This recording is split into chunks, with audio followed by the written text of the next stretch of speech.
Welcome to the deep dive, everybody. Today we're going to be tackling a pretty big one. It's an 1855 English translation of Kant's Critique of Pure Reason. Dense, I know. Definitely. But we like to go deep here, so I we're going to well, try to extract some key insights that'll make sense, no matter what your background is in philosophy. that's the goal. And it's amazing how, even way back in 1855, people were already worried about information overload. Really? Yeah, Kant was calling for a tribunal to, judge knowledge, Mm-hmm. which, when you think about it, is super relevant to how we live today. This whole tribunal thing, it really connects with what we're doing here, right? Yeah. You've brought this dense philosophical text, and we're going to dissect it together, acting as, a tribunal for our listeners, hopefully pulling out the good stuff. Precisely. He was writing during a time of massive intellectual change, and he even says, our age is the age of criticism to which everything must be subjected. Wow. That sounds so familiar, Rand. Like, in today's world. It's true. He almost sounds like a podcast host. Right. So how do you see that age of criticism playing out in how we think now? Well, we're just bombarded with information all the time, right? Yeah. News, social media, the internet in general. It's like critical thinking, questioning what we're told, forming our own judgments. It's more crucial now than ever before. I mean, Kant was onto something even way back then. He was ahead of his time. Yeah. And to show just how powerful reason can be, Kant turns to the history of science. So he brings up these figures like Galileo experimenting with balls rolling down inclined planes. Yeah, and Torricelli, who figured out how to make air, hold up a column of water, even predicting how much weight it could sustain. It's amazing. And he even uses the example of Stahl, who is an alchemist trying to transmute metals, right? Right. And while alchemy may seem outdated now, Kant's point is that even these pursuits, they show reason's active role in how we investigate the world. Exactly. It's not just about observing passively. These scientists were using reason, to design experiments, test hypotheses, and, force nature to reveal its secrets. It's like they're interrogating nature, kind of just, being a passive observer. And Kant takes this idea of active reasoning even further when he compares the way we analyze and synthesize ideas to an experiment of reduction in chemistry. Oh, yeah. That's a great analogy. So can you break that down for us? Okay, so imagine you're breaking down a complex substance, right, Okay. into its basic elements. That's analysis, right? Yeah. Synthesis is like seeing how those elements combine and interact to create the original substance.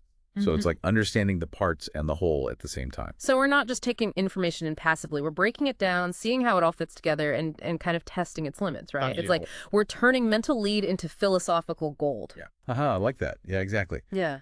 And to really hammer this point home, Kant compares his method to the Copernican revolution. Wait, Copernicus, Yeah. the guy who said the Earth revolves around the sun. Yeah. What does astronomy have to do with philosophy?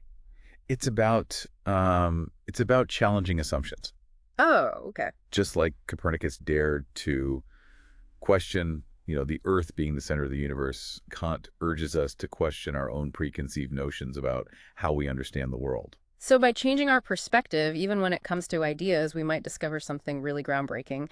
This leads us to one of Kant's key distinctions: analytical versus synthetical judgments. Can you unpack that for me? Sure. An analytical judgment, it just unpacks what's already contained within a concept. Okay. For example, all bachelors are unmarried men. Right. The predicate unmarried men is already implied in the idea of a bachelor, right? Yeah. It's just clarifying what you already know. No new information there. Exactly. So what makes a judgment synthetic then?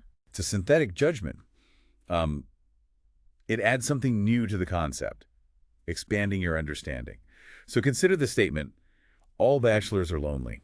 Okay. Now, lonely isn't inherently part of the definition of a bachelor. It's an added characteristic, maybe based on observation or experience. You're going beyond just the dictionary definition and making a new connection. And that's where things get really interesting. We're not just defining terms, we're exploring the nuances. This is where philosophy really gets powerful, I think. Absolutely. And Kant takes this idea to a whole other level with his, what he calls transcendental aesthetic. Okay. He argues that even space and time, they're not things in themselves, but structures of our perception. Okay, this is where it starts to get a little A little mind-bending, right? A little bit. How does this idea challenge, like, how we understand reality? Well, he's not saying the world outside our minds doesn't exist. Yeah. But he's saying that space and time are the lenses through which we perceive that world. They're the fundamental frameworks that our minds use to organize, like sensory experience. So how do these lenses affect our understanding of reality then? Well, think about your own experience. Okay. How do you perceive the world? I mean, objects are arranged in space, events unfold in time. Exactly. I guess that's the basic, building blocks of how we perceive things. It's the stage on which everything happens. Exactly. And Kant's saying these building blocks, they're inherent to our minds, not to the world itself. Okay. But it's not just space and time. What else? There's more. There's also what he calls the categories of understanding. Categories of understanding. Which are like fundamental concepts that our minds use to make sense of experience. So we have this stage of space and time, and then we have these mental categories that we use to organize what's happening on the stage. Mm-hmm. Okay, this is fascinating. So tell me more about these categories. What are we talking about here? Well, Kant's system is pretty complex. Of course it is. But we can simplify it, by focusing on four main groups. Okay. Quantity, quality, relation, and modality. Okay, let's break those down one by one. Okay. What about quantity? So quantity deals with how we perceive the amount or number of things. Okay. So we categorize things as one, many, or a totality. It lets us grasp concepts like unity and plurality. Okay, makes sense. What about quality? Quality has to do with the properties or characteristics of things. Okay. So we perceive things as real or unreal, positive or negative. It's how we tell the difference between existence and non-existence. So quantity is how much, quality is what kind. Got it. Now, relation, what's that about? Relation, this category deals with how we perceive the connections between things. Mm-hmm. So substance and accident, cause and effect, reciprocity between agents and patients. Yeah. It's how we understand the interplay and dependencies within the world.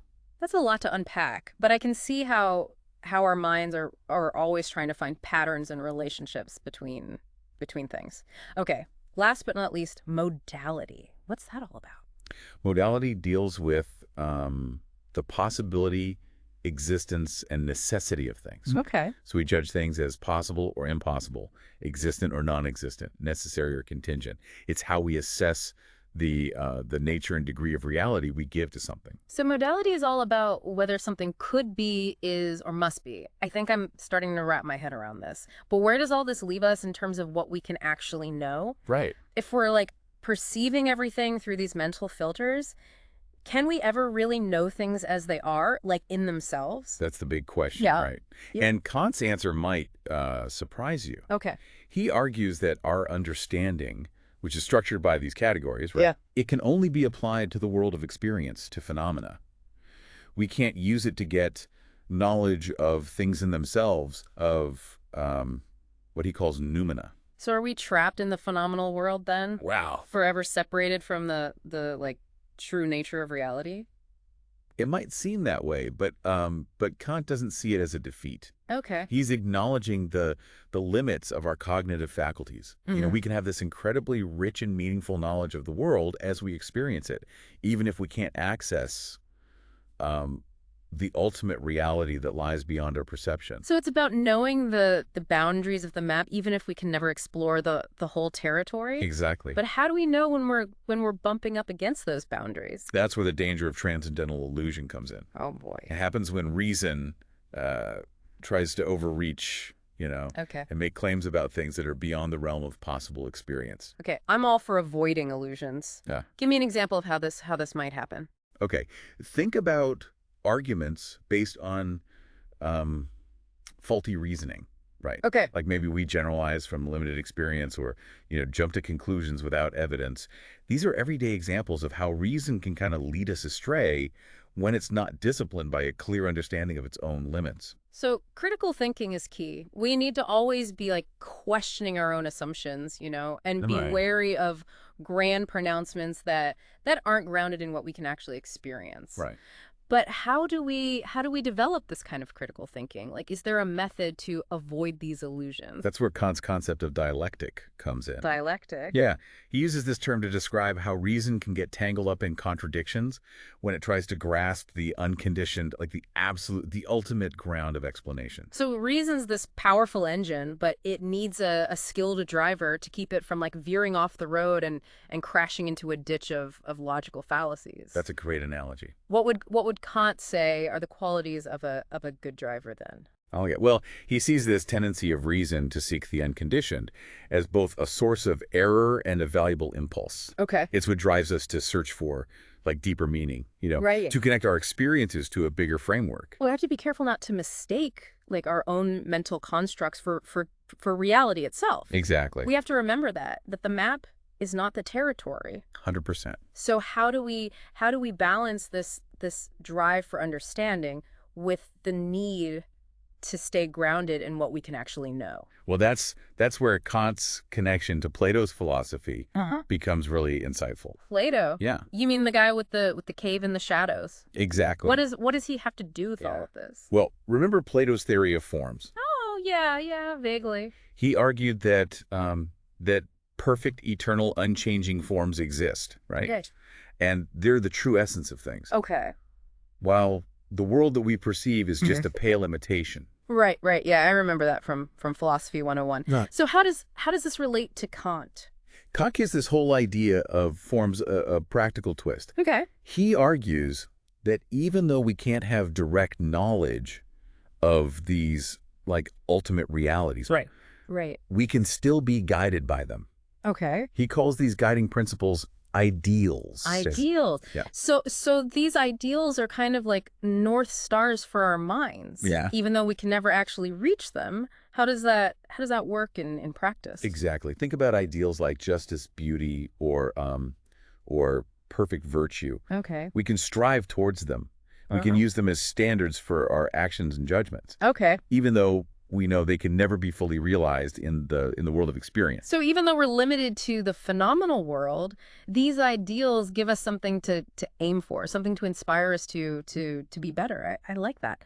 But what about the ultimate ideal, the big one, God? Yeah. Where does that fit into Kant's system? That's where things get even more complex. Uh-oh. Kant dives deep into this, into the nature of pure reason, the part of our minds that strives for the unconditioned, the totality, the ultimate ground of explanation. Okay. And he develops this concept called the ideal of pure reason, which he describes as the conception of a completely determined being. Okay, that sounds pretty abstract. Yeah. Can you unpack that a little bit? Sure. How does this completely determined being relate to our everyday lives? Think of it this way.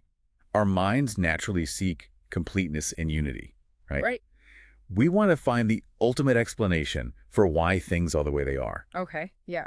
And this leads us to the idea of a being that is completely self-sufficient, the source of all reality, all determination. So this ideal of pure reason is like the ultimate answer to all of our why questions. In a way, yes.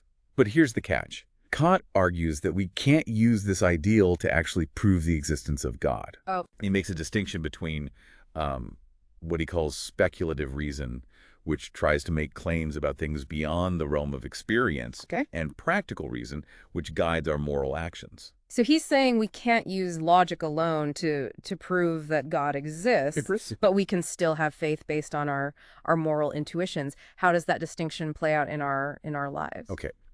So Kant is critical of traditional theological arguments that try to demonstrate God's existence, like through pure reason alone. He sees those arguments as ultimately flawed because they're trying to apply categories of understanding that are only valid within the realm of experience to something that transcends experience altogether. So where does that leave us in terms of faith then? If we can't prove it, how can we be sure it's real? Well, Kant doesn't dismiss faith. In fact, he sees it as a crucial part of human experience.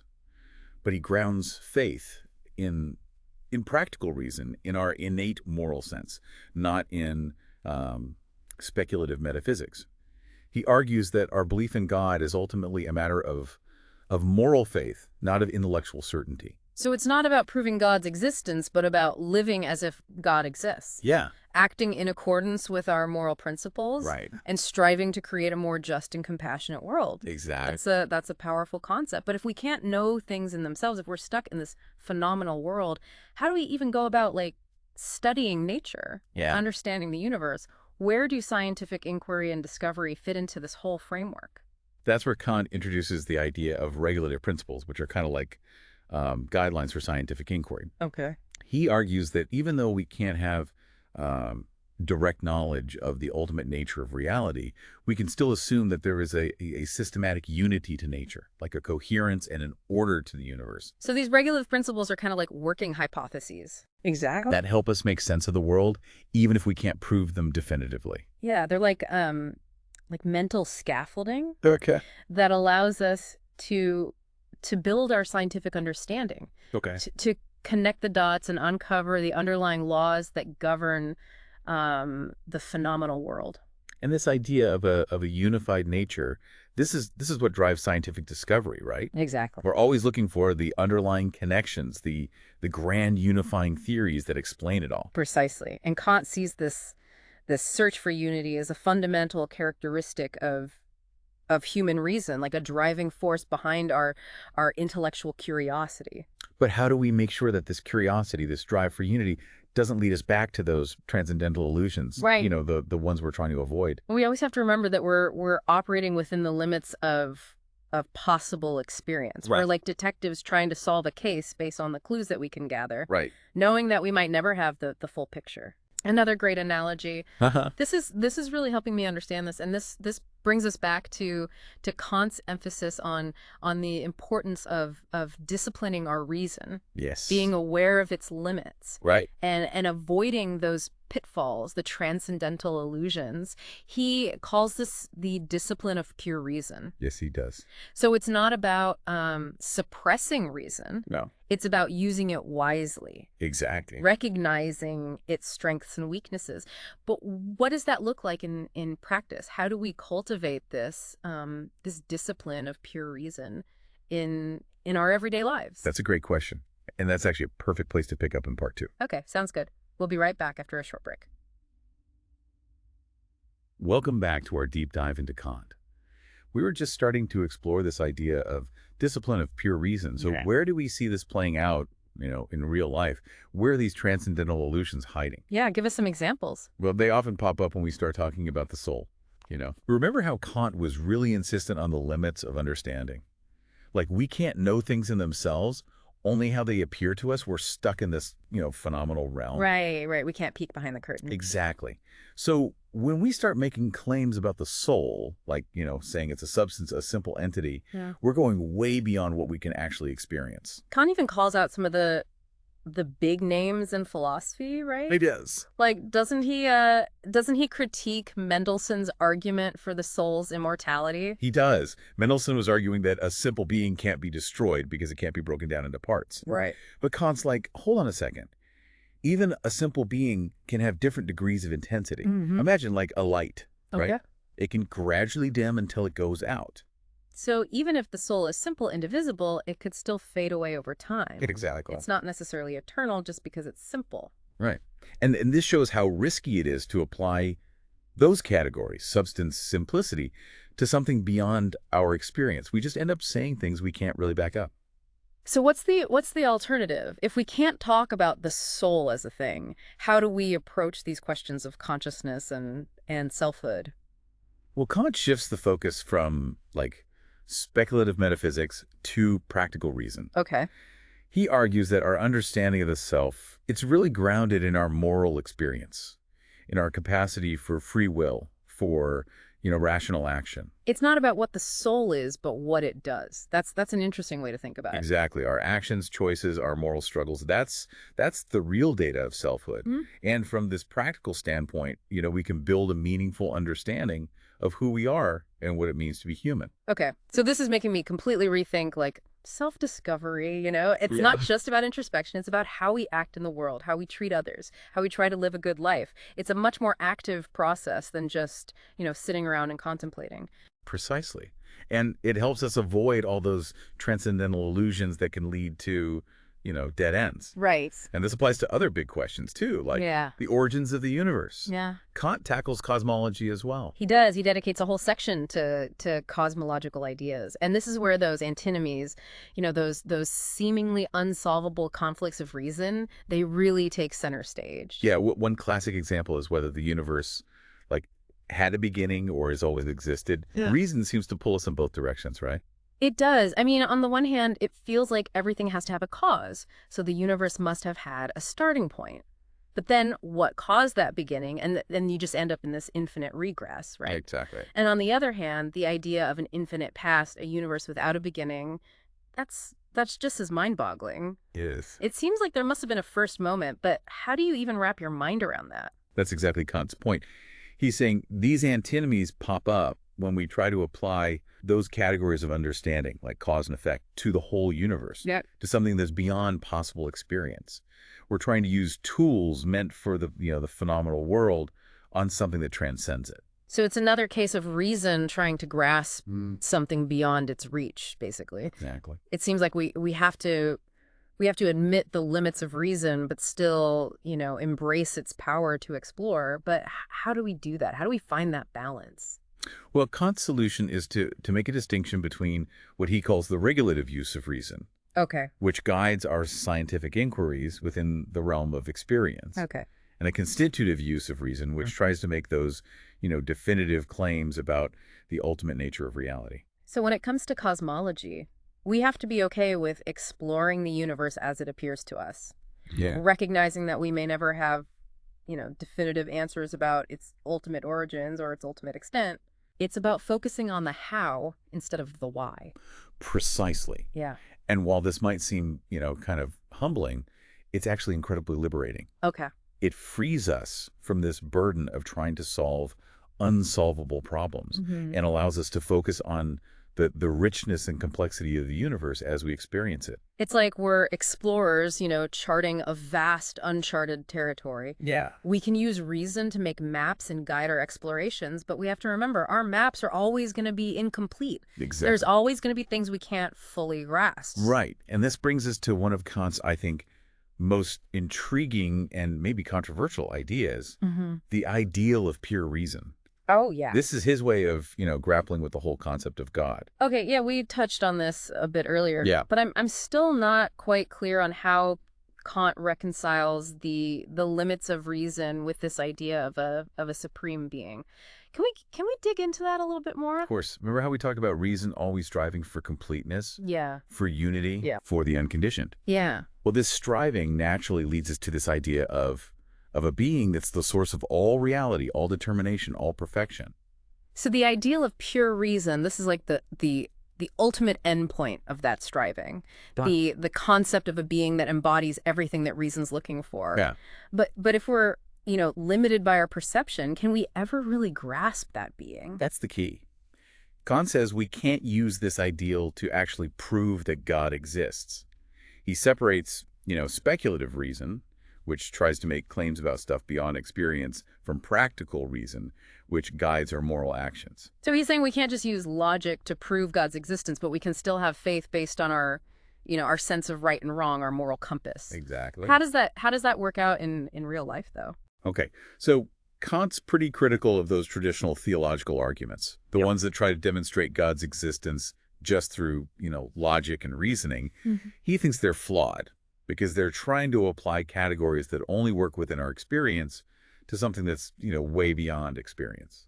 So then where does that leave us with faith? Yeah. If we can't, definitively prove it, what's left? Kant doesn't throw faith out the window. Okay. He actually sees it as a vital part of being human. Okay. But he grounds faith in practical reason, in our natural moral sense. Okay. Not in abstract metaphysical arguments. Okay, so it's more about how we live, how we act. Exactly.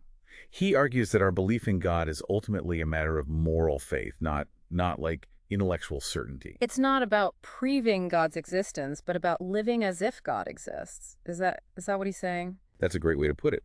It's about aligning our actions with our moral principles. It's about working to make the world, a better, more just, more compassionate place. That's a powerful idea. But how does this connect with our search for knowledge and understanding in other areas of life? That's a great question. And it leads us to another important part of Kant's philosophy, the importance of discipline when we use reason.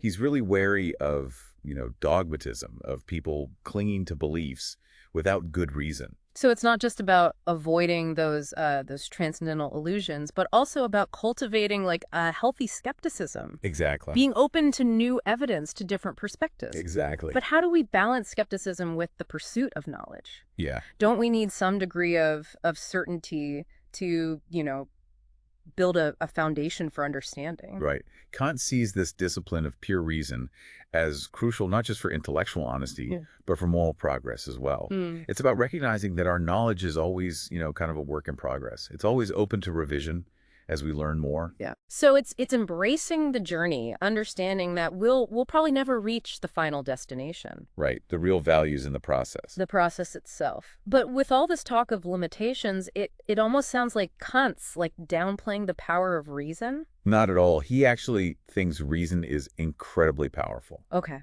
but it needs to be used carefully with an awareness of its limits.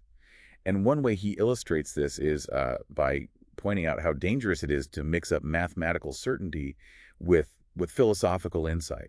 So we can't just like plug the universe into an equation and expect to get like clear-cut answers about its meaning and purpose. Exactly. Mathematics is great at revealing the quantifiable parts of the universe, the predictable parts. Right. But philosophy grapples with things like values and meaning, the complexities of human experience. Right.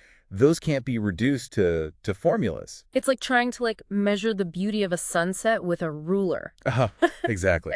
You might get some numbers, but you're missing the whole point. Right, right. Kant warns against reducing the richness of philosophical inquiry to, the kind of certainty that you find in math. Yeah. He thinks philosophy has its own unique methods and value. So it's about recognizing the different ways of knowing and using the right tools for the job. Exactly. We need both the precision of math and the depth of philosophical inquiry to really understand the world around us and the world within us. 100%. It's about balance, acknowledging the strengths and weaknesses of different approaches. I agree. And this balanced approach, this willingness to embrace both the certainty of science and the ambiguity of philosophical questions, this is what we need to navigate the complexities of, the 21st century. Yeah. We can't just rely on one or the other. This has been another incredible deep dive. It has. I feel like my brain has been stretched in all sorts of new directions. Good.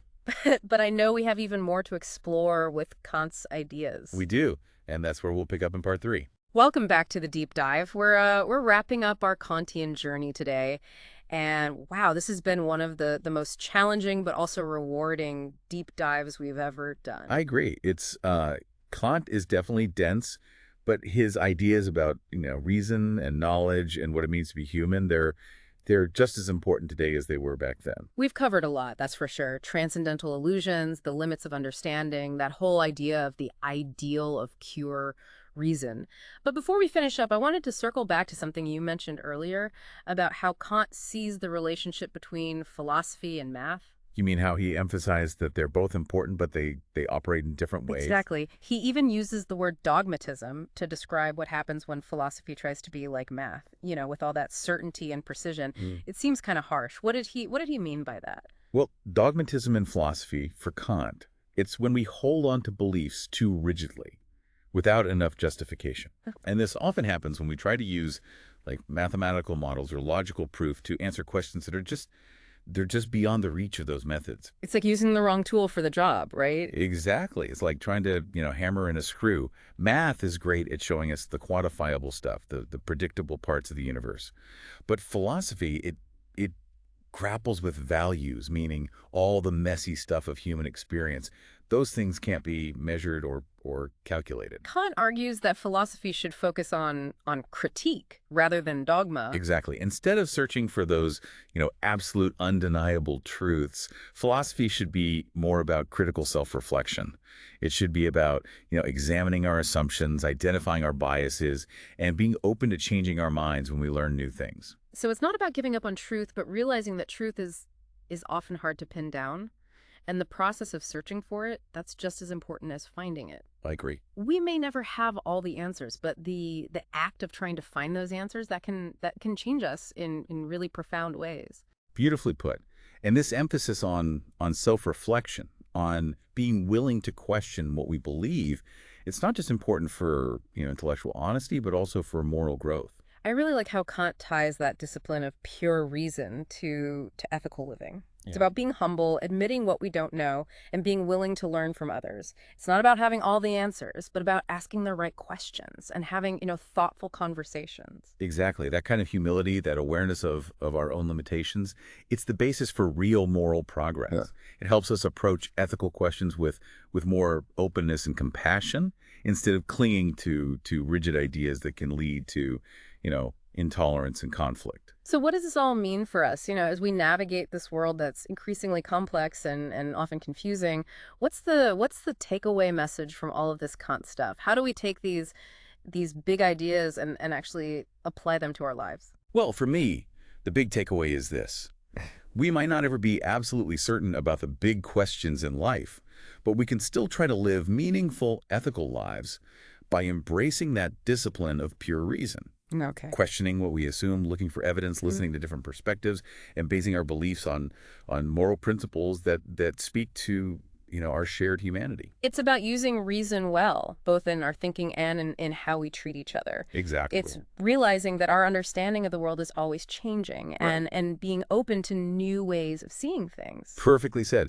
And in the end, it's about recognizing that the pursuit of truth, of understanding, of becoming better people, it's a journey, not a destination.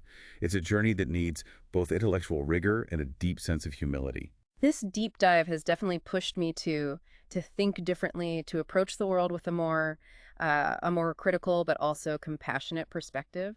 I hope it's done the same for you, dear listener. And if you're wanting more, I really encourage you to grab a copy of Kant's Critique of Pure Reason and start your own Kantian adventure. You won't regret it. It's a journey that can lead to a deeper understanding of who we are, the world around us, and the possibilities for living a more meaningful life. Absolutely. So until next time, keep those minds sharp and those hearts open.